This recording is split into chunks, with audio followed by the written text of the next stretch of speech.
Hello everyone, I am Aisha Rani, your host for today's show, and I would like to welcome all of you to yet another brand new episode of Saturday Suspense.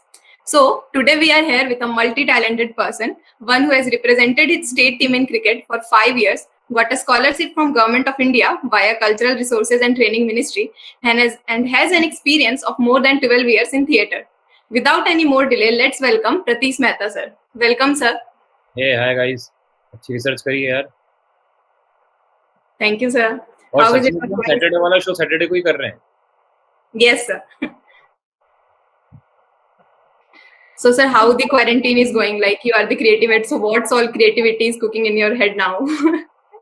यार last year तक वो था, last year मुझे लगता था कि ठीक है, क्योंकि वो था ना लास्ट ईयर आपके पास कोई एक पर्टिकुलर टाइम आपको पता पड़ गया था कि 2-3 महीने तो नहीं खुल रहा है, तो आप है ना कुछ ना कुछ सोच लेते थे कि जो करना है वो घर के अंदर से ही करना है, ऐसा वैसा। लेकिन इस बार वाला थोड़ा सा यार उसमें बीत गया कि डिलेमा में ही रहे आप कि अब खुल जाएगा, अब ये हो जाएगा, वो हो जाएगा, क्योंकि कुछ पर्टिकुलरली जो भी था वो हर स्टेट का अलग अलग था ना। ओवरऑल सेंट्रलाइज तो कुछ रहा नहीं। तो इस बार वाला थोड़ा सा फीका था, पिछली बार वाला बढ़िया था। पिछली बार हम लोगों को पता ही था कि घर से ही करना है या फिर कुछ अलग ही क्रिएटिव तरीके से करना है, हमको प्रॉपर शूट तो मिलेगा नहीं, तो हमने उस तरीके से कर लिया था। पर इस बार वाला भी अच्छा था, फैमिली टाइम था ज़्यादा। घर में सबको कोरोना हो गया था, तो एनीवेज फैमिली टाइम हो गया वो। तो वही था यार, घर में ही बीता, सबके साथ ही बीता। हम लोगों को भी बहुत टाइम मिला सर अपने फैमिली के साथ बिताने का, और ये बहुत अच्छा लगा जान के सर। तो हम लोग बहुत ही इम्प्रेस होते हैं या फिर जब देखते हैं आपका रोल हार्दिक पांड्या की तरह, तो और हम लोग ये भी जानते हैं कि आपने स्टेट को 5 साल तक लगातार रिप्रेजेंट करिए। तो हम ये जानना चाहेंगे कि जब आप जो आपका अपना एक्सपीरियंस है, पर्सनल एक्सपीरियंस क्रिकेट के साथ, वो आपको ऑन स्क्रीन हार्दिक पांड्या बनाने में कितना हेल्प किया, और कोई ऐसे क्रिकेट से रिलेटेड लाइफ लेसन जो आप आज भी कैरी करते हैं साथ? यार ऐसे देखो, वो मेरे क्रिकेट को अभी तक हार्दिक पांड्या में तो ऐसा कुछ मिला नहीं, क्योंकि बॉडी लैंग्वेज ही थी। तो बॉडी लैंग्वेज तो मुझे लगता है एज एन एक्टर आपको एनीवेज पकड़ना आनी चाहिए। पर हाँ, क्रिकेट ने मुझे बॉडी लैंग्वेज सिखा रखी थी पहले से। बाकी तो यार ऐसा कुछ था नहीं। अभी भी मुझे ये नहीं लगता कि हम कॉपी करते हैं उनको, वो वैसा ही हो जाता है कि थोड़ा बहुत इम्प्रॉम्प्ट जिस तरीके से जो बॉडी लैंग्वेज मेरी नेचुरल है उसमें थोड़ा सा आप सामने वाले के कैरेक्टर को ढालने की कोशिश करते हो, तो इम्पर्सोनेट करते हैं, वैसा है। बाकी ऐसा क्योंकि कोई बहुत बड़े रोल भी नहीं करे हैं यार, छोटे छोटे ग्लिम्स ही रहते हैं, तो इतनी तो एक्टिंग स्किल्स है मुझ में कि मुझे पता है कि हाँ वो कर लेंगे। रियल लाइफ क्रिकेट ने तो बहुत कुछ सिखाया यार, क्रिकेट एक अलग ही फीलिंग है। अब सबको पता ही होगा यार, जो इंडिया में है, जो क्रिकेट को प्यार करते हैं स्पेशली, उसने Yes. बहुत कुछ सिखाया है, हार्डवर्क सिखाया है, नेवर गिव अप एटीट्यूड सिखाया है, बी प्रैक्टिकल सिखाया है। वो बहुत छोटे लेसन से, लेकिन वो वैसा है कि आप लाइफ में जब सिचुएशन जब आती है ना, जब रियल सिचुएशंस आती है, तो उसको हैंडल करना, ये एक स्पोर्ट्समैन स्पिरिट जो रहती है वो हैंडल करना, मतलब उसके लिए क्रिकेट आज भी हेल्पफुल है। और उसके लिए मैं आज भी सोचता हूँ कि आई एम सो ग्लैड कि मैंने अपनी लाइफ में कम से कम 5 मतलब 10 साल तो मैंने प्रॉपर क्रिकेट खेला है, तो वो वही है। हाँ सर, हर इंडियन का भी सपना होता है कि क्रिकेटर बनना है, बड़े हो। हाँ, बस वो टूट गया। तो डेडिकेशन और हार्ड वर्क तो always page of. So sir, आपने बताया कि आप जो आपने अलोंग द वे इसको सीखा है, तो हम लोग भी इसी बारे में और जानना चाहेंगे सर कि क्या जो आपने जो थिएटर को 12 साल दिया, अभी आप मोर देन 12 इयर्स एक्सपीरियंस आपके पास, तो क्या in front of the camera होना ये आपका बचपन से पैशन था, या फिर आपने अलोंग द जर्नी डिस्कवर किया कि नहीं मेरे को ये चीज अच्छी लगती है, मेरे को ये करना है, ऐसा? मुझे लगता है यार ये हो गया, मैंने कोई डिस्कवर नहीं किया। मैं तो बचपन से क्रिकेट खेलता था, मुझे तो ये लगता था कि मैं क्रिकेटर बन जाऊंगा, पर मैं नहीं बना। तो वो था यार कि मतलब है ना, मैं क्रिकेट खेल रहा था। एक एक नया एमपी, मैं एमपी से हूँ, तो एमपीसी ने ना एक नया टैलेंट सर्च चालू किया था, तो उसमें मेरा सिलेक्शन हो गया। तो उसके लिए हमें जाना था भोपाल। तो मैं तो क्रिकेट ही खेलता रहता था, और थिएटर का ये हुआ था कि मेरी कॉलोनी में हमारे एक सर थे, हमारे राजीव शुक्ला जी, तो उनको है ना एक प्ले बनाना था बच्चों को लेके, कृष्ण चरित्रम। तो उसमें सारे बच्चों बच्चों का ही वो था, कृष्ण जी की भी जो है वो बचपन वाली लीला दिखाई गई थी। तो उन्होंने कॉलोनी के बच्चे इकट्ठे किए, तो हम भी चले गए। अब मेरे साथ तो ये था कि मैं क्रिकेट खेलता था, तो 7 बजे तक तो मैं ग्राउंड में रहता था, 7 साढ़े 7, जब तक अंधेरा नहीं हो जाता। तो उस कारण उन्होंने रिहर्सल थोड़ी-सी ऐसे 6 बजे चालू करी और मुझे कैरेक्टर देने चालू किए 7:30-8 के बाद वाले, कि जब तू ग्राउंड से आए तो डायरेक्ट यहाँ आ जाना और बाद में जो second half of the play में जो कैरेक्टर है वो कर लेना। वहाँ से मेरी थिएटर जर्नी चालू हुई। तो मैं मतलब थिएटर बहुत कम करता था स्टार्टिंग में, जब मैं 13 एक साल का था, बहुत कम करने लगा। तो हुआ ये कि सर ने हमारा एक स्कॉलरशिप के लिए एक फॉर्म होता है सीसीआरटी का, वो वैसा है कि सर ने सारे बच्चों के लिए फिल कर दिए थे कि इसके लिए स्कॉलरशिप मिलती है, इसका एक प्रॉपर आपका वो होता है, टेस्ट वगैरह होता है, आपको जाके और जो जज रहते हैं, जो जूरी रहती है, उन लोगों के सामने परफॉर्म करना होता है, वो क्वेश्चन आंसर पूछते हैं, वो आपका पास्ट एक्सपीरियंस देखते हैं। तो 13 साल के बच्चे का तो क्या ही पास्ट एक्सपीरियंस होगा, बट स्टिल। तो वहाँ से चालू यार, तो मैं भोपाल में था, मैं क्रिकेट खेल रहा था। मैं नेक्स्ट डे उज्जैन आया तो मम्मी ने बोला कि तो कल फिर भोपाल जाना है। तो उस समय तो टेलीफोन हुआ नहीं करते थे, ऐसे मोबाइल नहीं हुआ करते थे कि मम्मी ये बोल दे कि बेटा मत आ, कल डायरेक्ट वहीं भोपाल रुक जाना। उन्होंने मुझे 4 घंटे ट्रैवल कराया, फिर सुबह उठ के बोलते हैं कि वापिस जाना है आज भोपाल, तुम्हारा एक इंटरव्यू है, वैसा। तो मैंने ट्रेन में प्रिपरेशन करी, जो पुराने डायलॉग्स याद थे उनको ही करा। पुराने एक दो कैरेक्टर थे जो मैं एज ए चाइल्ड कर नहीं पाता था, क्योंकि मुझे कंस पसंद था। मैं height is hardly 4'6" at that time. तो मैं सोचता था यार कि अब इस एज वाले को तो कंस मिलेगा नहीं करने को, पर मुझे इसकी लाइन से आती, मुझे वो करना पसंद था। तो ऐसे मैंने ट्रेन में सर ने जो 2-3 घंटे में सिखा दिया, ऐसा वो मैंने प्रिपेयर कर लिया। हम 30 बच्चे गए थे उज्जैन से, मतलब हमारा पूरा ग्रुप गया था, ऑल ओवर इंडिया से तो बहुत सारे आते हैं। तो यार ट्रेन में प्रिपरेशन करी, वहाँ जाके इंटरव्यू दिया और हो गया। मतलब वैसा उसका रिजल्ट आता है 6 महीने बाद। तो हम जितने बच्चे गए थे उसमें से मेरा ही होना था, तो मेरा हो गया। बाकी सारे बेचारे बहुत तैयारी भी करके गए थे, पर वो ट्रेन की तैयारी काम आती है। तो वो हो गया यार। और वहाँ पे क्या है, स्पॉन्टेनियस सवाल ज़्यादा पूछते हैं, ट्रेन में चाय कैसे बेचता है, ये कैसे करता है, ऐसे ऐसे, वो तो मैं देखते हुए आ रहा था। तो ऐसी चीज़ें हुई।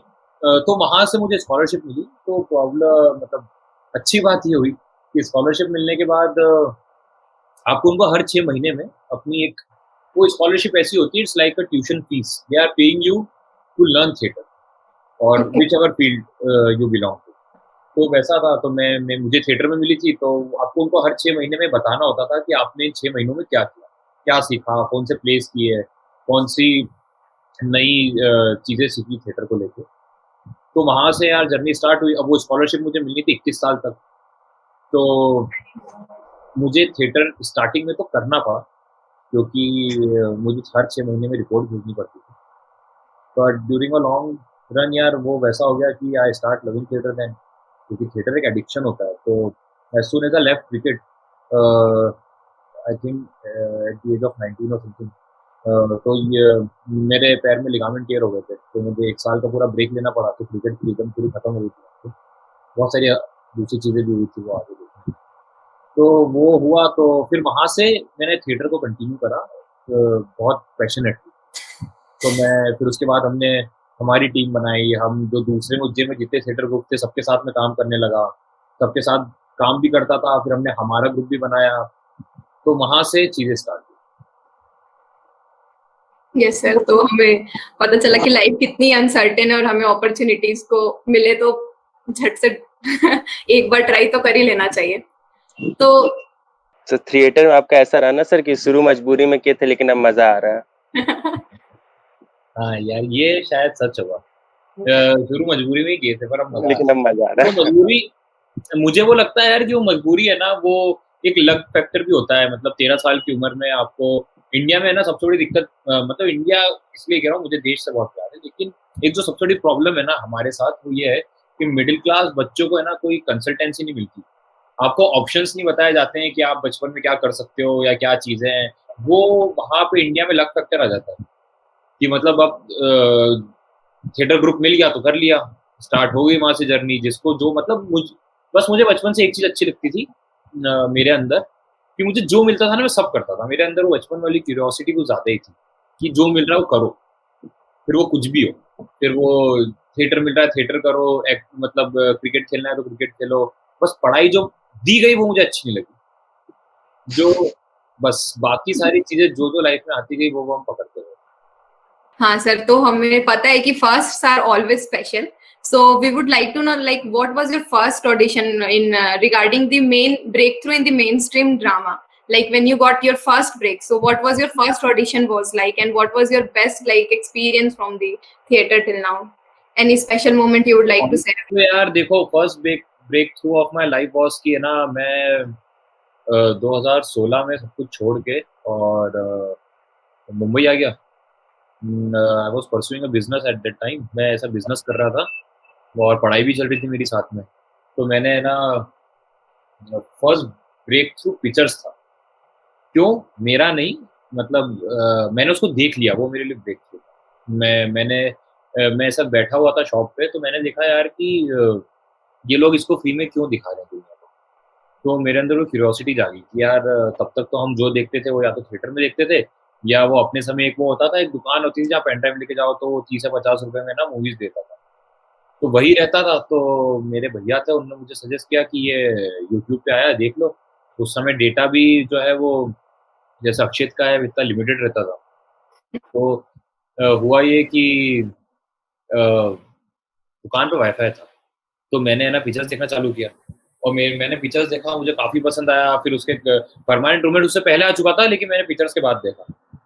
और मुझे बस मेरे अंदर एक वही चीज़ थी यार कि ये फ्री में क्यों दिखा रहे हैं, फ्री में क्यों दिखा रहे हैं।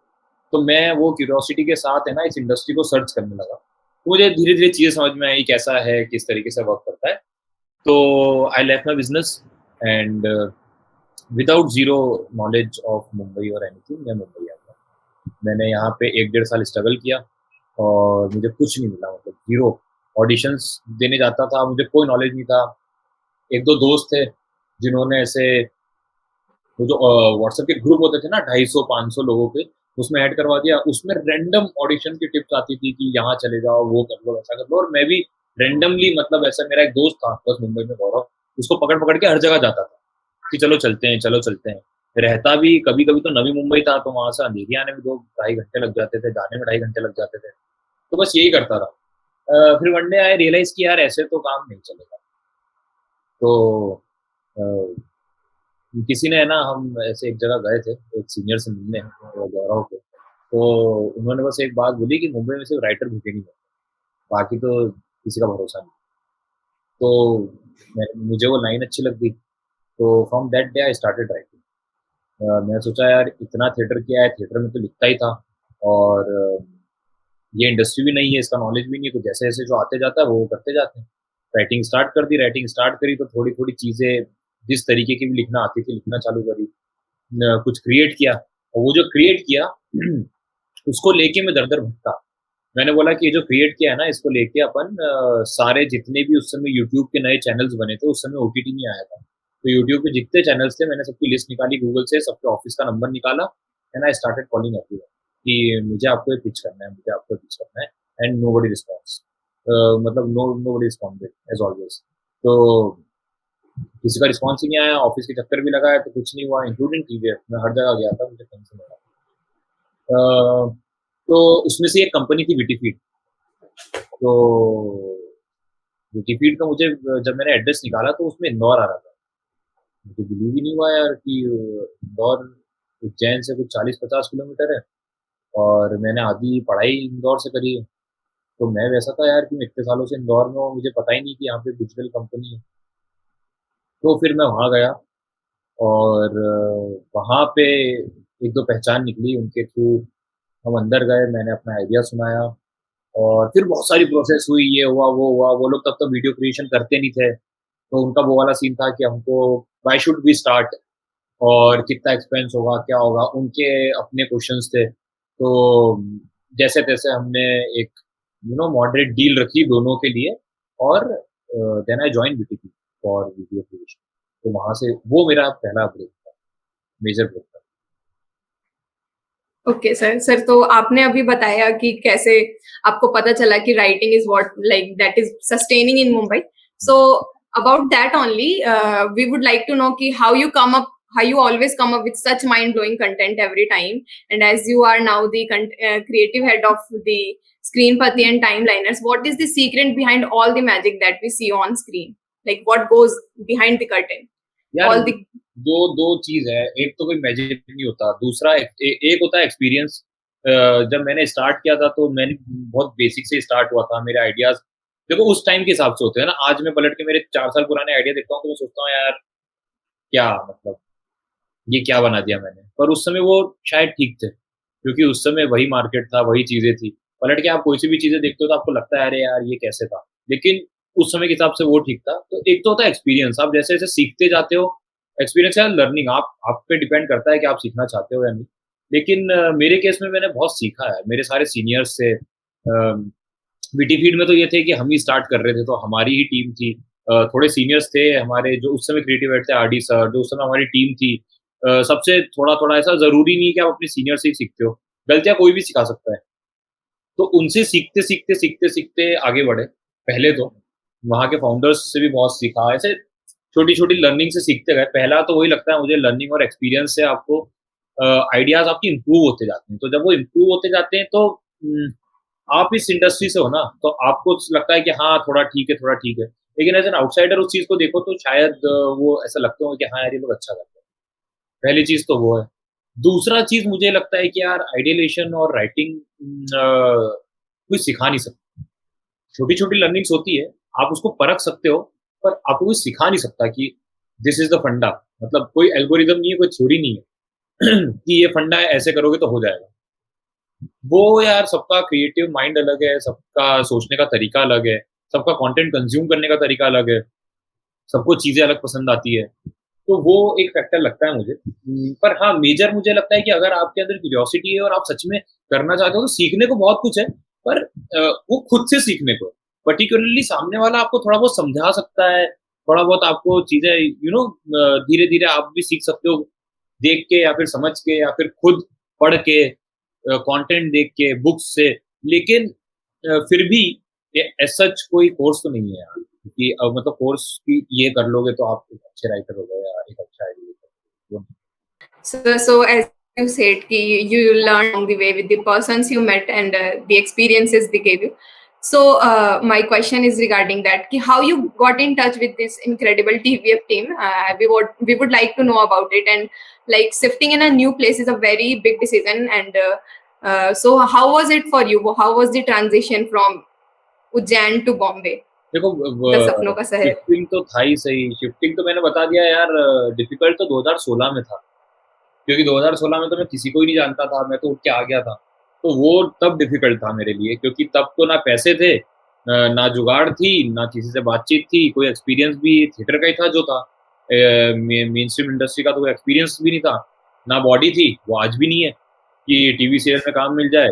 और मूवीज़ के ऑडिशन जब तक होके निकल जाते थे, आपको पता भी नहीं पड़ता था। तो प्रॉब्लम तो तब थी, जब मैंने 1.5 साल वो करा। 1.5 साल जब मैं स्ट्रगल करके और वापस इंदौर गया तो तब तक तो मुझे नॉलेज हो चुका था सिटी का। और मैंने एक चीज़ अपने अंदर ठान ली थी कि मैं अब मुंबई स्ट्रगल करने वापस नहीं आऊँगा। मैं तब तक मुंबई वापस नहीं आऊँगा जब तक मुझे नहीं लग जाता कि हाँ, अब मैं इस शहर में ढंग से रह सकता हूँ, या फिर इस शहर में अब हाँ, कुछ राह है, कुछ स्कोप है। मैंने 1.5 साल के बाद ये तो सोच लिया था कि मैं ना सिर्फ़ ऐसे ही मुंबई नहीं आ जाऊँगा कि बस हाँ, एक एक चांस और देते, नहीं। मुझे एक चीज़ समझ आ गई थी कि जो भी करना है ना यार, कुछ भी करना है उसके पीछे थोड़ी-सी तो प्रैक्टिकल अप्रोच होती है चीज़ों को लेके। आप ऐसे उठ के आ जाओगे तो आ जाओ, वो एक्सपीरियंस लो, पर उस एक्सपीरियंस से सीख के फिर एक मेथड अपनाओ कि हाँ, this is the way to go. क्योंकि ये ऐसे ओवरऑल लॉन्ग रन तो ऐसे ही नहीं चल सकता ना, कि बस हाँ, देखते रहो, होगा, होगा, होगा। तो वो चीज़ थी। तो जर्नी ये रही कि ये मेरी फैमिली आ रही थी और टीवीएफ ये WittyFeed is a marketing partner of ये मेरी फैमिली। वहाँ से टच में आए टीवीएफ विटीफीड के। तो उस समय जो हमारा क्रिएटिव हेड था आयुष, तो Ayush has just joined TVF कुछ 3-4 महीने पहले। तो उसके बाद ऐसा हुआ कि एक दिन मैं इंदौर में था और he called me and said कि यार फादर्स का सीज़न 2 आ रहा है, तू लिखेगा? मतलब ट्राई करेगा? मैंने बोला कि बिल्कुल करूँगा, कैसे नहीं करूँगा? तो मैंने वहाँ से उसने बोला, उसने मुझे एक एपिसोड दिया और उसने कहा कि ये लिख, देन डायरेक्टर और सीनियर राइटर्स के साथ एक मीटिंग होगी, उनको अच्छा लगता है तो देखते हैं। तो मैंने लिखा और उस समय प्रॉब्लम ये थी कि मेरा गोवा का प्लान फिक्स था।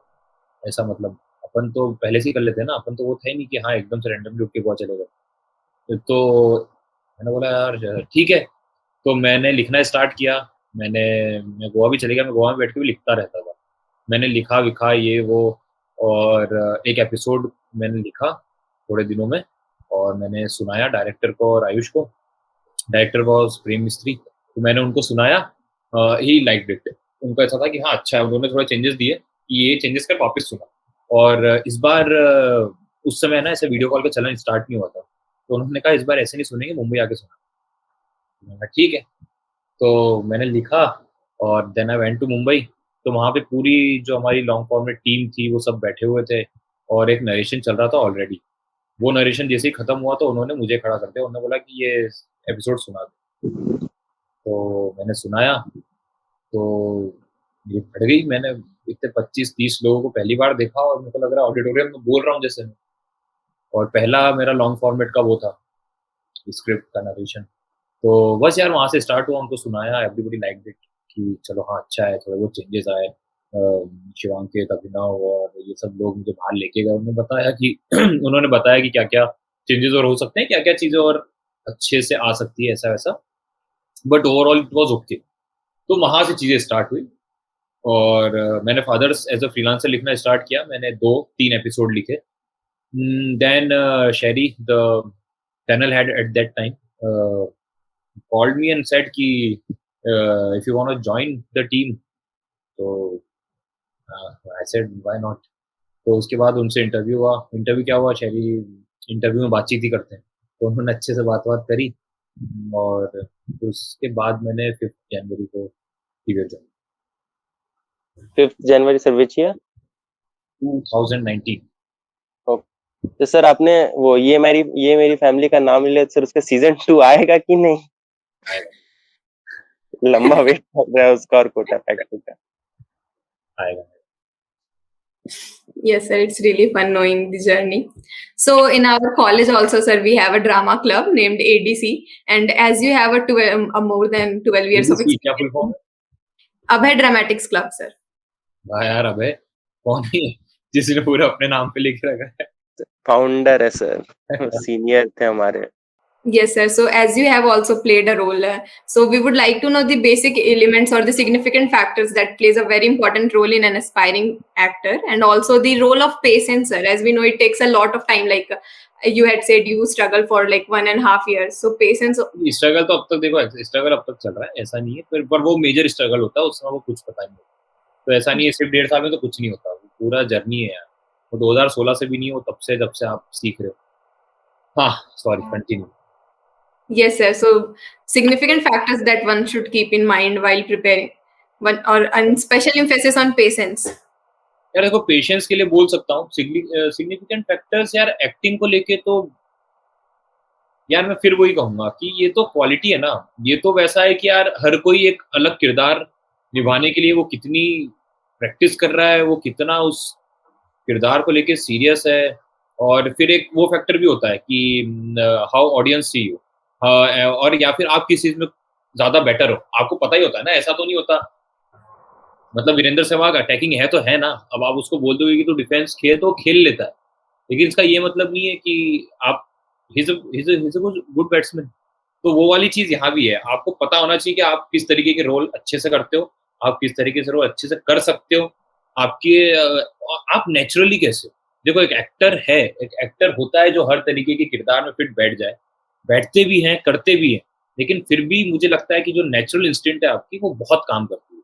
और उसके बाद आप कैसे उसके लिए प्रिपेयर कर रहे हो, वो एक मेजर फैक्टर है मतलब यार। और वही है मतलब, ये तो पूरा आपकी प्रिपरेशन है। आप मतलब इसको कोई कैसे सिखाएगा, कोई आपको जाके एक्टिंग के थोड़े बहुत गुण सिखा दिए जाएंगे कि वॉइस मॉड्यूलेशन ये होता है, हाई पिच में ऐसे बात करते हैं, या फिर किस वर्ड पे ज़्यादा जोर देना चाहिए, किस पे नहीं देना चाहिए, क्या आप कौन सी चीज़ कर रहे हो तो लग रहा है कि आप एक्टिंग कर रहे हो, आप ओवर कर रहे हो, या फिर किस में ऐसा लगता है कि नहीं नहीं यार इसमें ओवर करने की ज़रूरत है।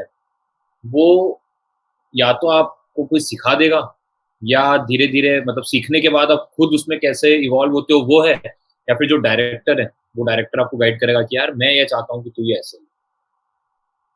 तो वो चीज़ है। और डायरेक्टर भी गाइड ही कर सकता है, उसके बाद तो आप हो ना, मतलब आप नेचुरली उस चीज़ को बोलते हो। कभी-कभार ऐसा भी होता है, कितने ही इंस्टेंस हमारे साथ भी ऐसे हुए और इंडस्ट्री में भी हमने सुने हैं कि जो रोल था उसका पूरा बहुत कुछ चेंज करने के बाद भी एक्टर ने बहुत अच्छा करके दिखाया। क्योंकि उसको ऐसा लगता था कि वो चीज़ ऐसे आनी चाहिए। तो वो ये तो यही है, मतलब इसमें तो मैं कोई ज़्यादा ज्ञान दूँगा नहीं क्योंकि मुझे भी नहीं है। पेशेंस को लेके मैं वही बोलूँगा यार, हर किसी की एक है ना अलग जर्नी है। जैसे I don't start writing because मुझे कुछ ऐसा सब करना था। मैं राइटिंग में थिएटर के टाइम से ही करता आता था।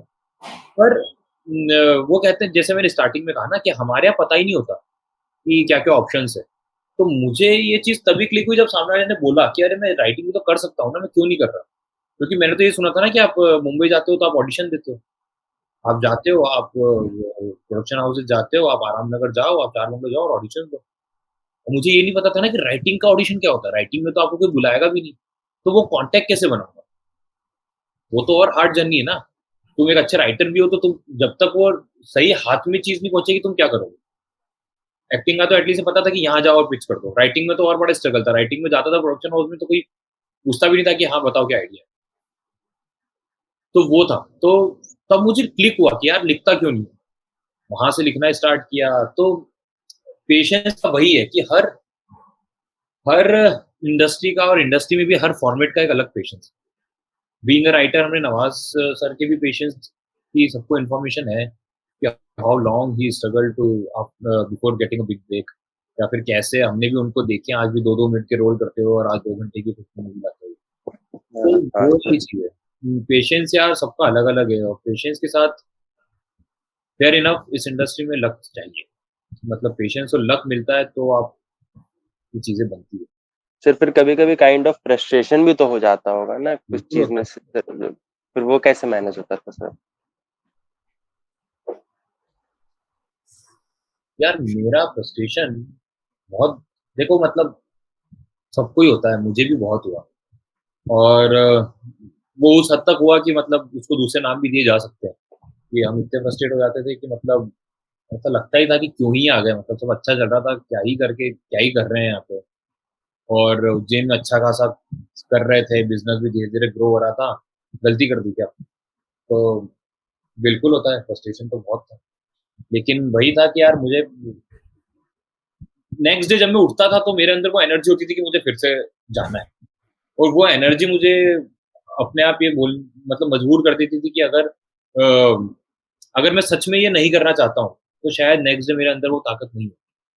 पर जब भी रात में कुछ होता था, हम दोस्त लोग आपस में बैठ के और गरियाते भी थे, पर नेक्स्ट डे मुझे सब कुछ वापस नॉर्मल लगता था। तो वो मुझे लगता है कि यार अगर आपके अंदर सच में पैशन है तो फिर वो ताकत कहीं से आ ही जाती है।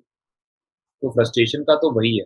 और एक चीज़ तो मुझे बहुत अच्छे से पता थी, बहुत पहले से जो मुझे क्रिकेट ने सिखा दी थी कि आपके क्वेश्चन का आंसर आपके पास ही है।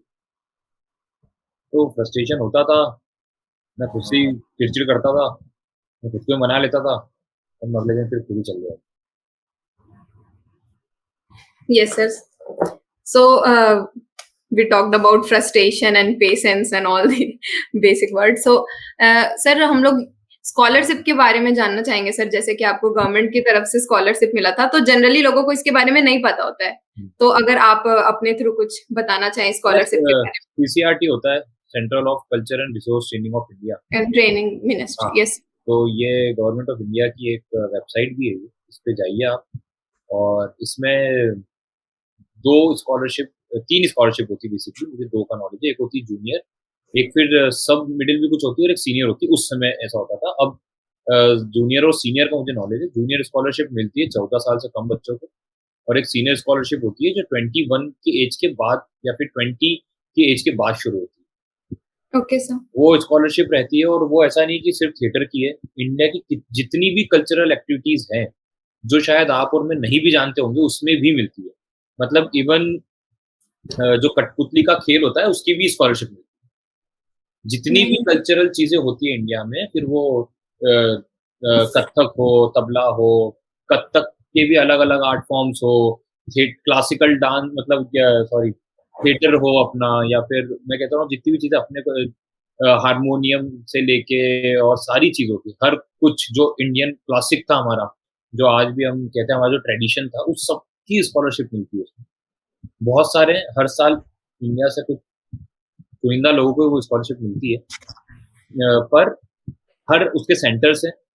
जैसे एमपी में भोपाल है, आपकी भी स्टेट में हर कुछ होगा, सारी इन्फॉर्मेशन वहाँ दी हुई है। आपके गुरुजी होते हैं जो आपको सिखाते हैं, और मतलब आप पूरा रहता है, आपके गुरुजी कौन है, आपको सिखाएगा कौन, सारी इन्फॉर्मेशन उसमें जाती है। और फिर आपका इंटरव्यू होता है, अच्छी खासी कंपटीशन होती है, और अगर वो क्रैक हो जाता है तो आपको स्कॉलरशिप मिलना स्टार्ट होती है। फिर हर 6 महीने में आप उनको रिपोर्ट भेजते हो कि आप क्या कर रहे हो क्या नहीं कर रहे हो। अगर मत्थे हो तो वो वापस ले लेते हैं। और मैंने भले ही वो स्टार्ट में से नहीं किया था, लेकिन मैंने काम बहुत किया है, मेरे अंदर में हार्ड वर्किंग बहुत था, तो मैं हर 6 महीने में और प्लेस करता ही रहता था। मैंने बहुत प्लेस किए उसके लिए और सीखा भी बहुत। फिर उसके बाद जूनियर लेवल में तो ये होता है कि वो हर 2 साल में ऑल ओवर इंडिया से 100 लोगों को एक जगह बुलाते हैं, सारी कल्चरल फील्ड के 100 लोगों को बुलाते हैं with one person as your guardian, as your parent और you want to take the senior. और फिर वहाँ पे आपको 7 दिन की एक पूरी वर्कशॉप होती है, वहाँ पे आपको सिखाते हैं 7 दिन तक। और ऑल ओवर इंडिया के लोग होते हैं, बहुत मजे आते हैं। तो मुझे 2 बार बुलाया गया था लकीली। मैं हैदराबाद भी गया हूँ, और मैं गुवाहाटी भी गया हूँ। तो वहाँ पे बुलाया उन लोगों ने, और वहाँ पे बुला के आपको वहाँ पे बहुत एनएसडी के और हर फील्ड के बड़े बड़े गुरु आते हैं, वो आपको सिखाते हैं। आप लोग साथ में कुछ ना कुछ कलेक्टिवली बनाते हो 7 दिनों में, और फिर उसका एक पूरा शो होता है। और वो शो भी आपको ही करना है, जैसे आप में से ही लोगों को चुन लिया जाता है that you will be head this department और दैट डिपार्टमेंट। लकीली मुझे वहां भी चुन लेते थे, क्योंकि मैं थोड़ा ज्यादा ही ऐसा चंचल सा आदमी हूँ ना, तो ने वहाँ भी चुन लिया, और उनसे भी थोड़ी बहुत बातचीत करके वो भी हेड करो, एंकरिंग भी आपको ही करनी है, पूरे शोज भी आपको ही होते हैं, और फिर क्राउड वाउड आता है आपको देखने में, बहुत फन है। करो यार, जो इस फील्ड में होना है इसके बारे में देखना और करना। 14 साल से पहले ही करना ज्यादा मजा है। 21 वाली मैंने लाइन नहीं किया, मुझे मिली नहीं थी मुझे पता। Sure, it does sounds all very fun. Sir, would you like to share some fun memory or fun moment or any feedback you would like to give us? You guys Yes, sir. make mistake यार, you guys are too young। मतलब मैं कोई वो नहीं कर सकता यार। Advice में यही दूंगा कि जो अच्छा लगता है ना सब करो यार। आज से 2 साल बाद जाके मत बोलना कि मुझे इस चीज का रिग्रेट। जो करना होगा until unless कुछ लीगल करना, do what ever you want यार। मैं क्योंकि मैंने तो लाइफ में यही फंडा, मैंने लाइफ में सब किया यार। मैंने तो पढ़ाई भी करनी जो मुझे नहीं करनी। मैंने सोचा यार ये भी तो करके देख लेते, कब तक ये लांछन लेकर घूमते रहूंगा कि तुम्हारे घर में एक मेरिट होल्डर है और दूसरा बच्चा गंवार है, क्योंकि नंबर नहीं आते तो गंवार बोल देते। तो मैं तो वो भी कर लिया, इसलिए मैंने पढ़ाई भी बहुत करी। मैंने एलएलबी भी क्रैक कर लिया, बीएस भी करा, और फिर मैंने बीकॉम भी कर लिया। मैंने सब कर लिया। मुझे जो दिखता गया, मुझे जो जो राहें मिलती गई, मैं करता गया। इंटरेस्ट जिसमें था उसमें पता पड़ गया कि इसमें इंटरेस्ट है, जिसमें नहीं था उससे बैकआउट कर गए। पर कुछ किया जो आपने नहीं किया अभी तक? मैंने जो नहीं किया, हाँ सर, मतलब जो आप करना चाह रहे थे मतलब नहीं कर पाए। नहीं ऐसा कुछ नहीं। मैं बस वो क्रिकेट को लेके बस ये रहता है, मैंने तो किया क्रिकेट भी, लेकिन मैं ना ऐसे बाहर उज्जैन से बाहर कहीं खेलने जाना चाहता था। मतलब उज्जैन से बाहर तो बहुत खेले, लेकिन प्रॉपर प्रैक्टिस के लिए पूरा मैं वहीं शिफ्ट होना चाहता था। पर due to my injury and the other, वो रहते थे ना बचपन में, तो वो वाली दिक्कतें घर वाले मना करते थे। तो वो हाँ। चीज़ों, और घर वालों ने भी नहीं मना किया था हमारे। बच्चा मतलब वो पड़ोसी में इन्फ्लुएंस होके मैं ही रुक गया कि अरे यार अभी तो कर लेता हूँ, बाद में जाऊंगा। पर मुझे रियलाइज हुआ यार कि यार बाद में पैर ही टूट गया मेरा, मैं पहले ही चले जाता। तो वही है यार, मैंने ऐसा कुछ भी नहीं छोड़ा जो मुझे करना था। और मैंने तो मतलब बहुत हरकतबाज हूँ। मैंने बहुत सारी चीजें करी जो क्योंकि मैं वो करना था। और मैं आज भी ऐसा ही हुआ, मुझे कुछ करना होता है तो मैं करता हूँ। तुमने अच्छा याद दिला, मैं सोच रहा हूँ कि मैंने क्या नहीं किया। और लकीली मुझे आपने हमारे साथ पॉडकास्ट भी कर लिया सर। कपिल शर्मा शो वाली याद आई सर आपने सोचा था कभी हमारे यहाँ आएंगे? हाँ मैसेज मैंने धनबाद तो सोचा था, कभी धनबाद जाएंगे। नहीं यार, तो यही है यार। तुम बताओ, तुम लोग क्या है, तुम लोग को ऐसा लगता है कि कुछ तुमको करना है क्या सीन? मतलब मेरा तो यही है, तुम मुझसे पूछोगे तो मैं यही जवाब दूंगा यार। मुझसे कोई पूछता है मैं यही जवाब देता हूँ, करो जो करना हो करो। कोई ऐसा कोई बहुत ग्रेट प्रेडिक्टेबल नहीं होता यार फ्यूचर कि यही इससे ही ये मिलेगा, क्या मालूम किससे क्या मिलेगा। और भाई ये सोच के मत करो कि मुझे इसका रिजल्ट ही चाहिए, मतलब मैं ये कर रहा हूँ, मतलब ऑब्वियसली एंथू है तो क्रिकेट खेलोगे तो यही सोचोगे कि इंडिया के लिए खेल रहा हूँ, पर नहीं मिले तो ऐसे बैठ नहीं जाना, कुछ और कर लेंगे, वैसा है। Sir, so enough with the questions. It was all that we had. So, sir, we would like to just once say for our YouTube channel, like, comment, and share. Guys, यार if you also want to explore your life, or if you also want कि तुम explore करो और कल से ये लोग भी तुम्हारा इंटरव्यू करें, so please go like, share and subscribe their channel. Aisha, Adit and Astik, was nice talking to you. Thank you, sir. It was really our privilege to have you here on our show. It was really fun talking to you. Thank you. Thank you, guys.